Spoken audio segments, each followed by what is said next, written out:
Hello viewers, welcome to my botanical blaze. আশা করি আপনারা সবাই ভালো আছেন, আমিও ভালো আছি। এই যে দেখুন, আমার এটা চন্দন কালারের জবা গাছ।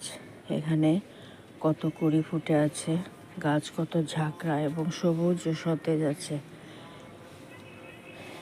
এটা আমি একটা দেখুন গাছ কত বড় হয়ে গেছে। আমি এটা একটা বড় বালতির মধ্যে বসিয়েছি। গাছ ঝাঁকড়া এবং সুন্দর ও সতেজ আছে, আর কুড়ি অনেক এসেছে, রাউন্ড হয়ে কুড়ি। দেখতেই পাচ্ছেন গাছ কত সবুজ ও সতেজ আছে। আমি মিডিয়া তৈরি করেছি 50% বাগানের মাটি, 30% গোবর সার, 20% কোকোপিট দিয়ে আমি এভাবে মিডিয়া তৈরি করি। এতে গাছ সুন্দর সবুজ এবং সতেজ থাকে।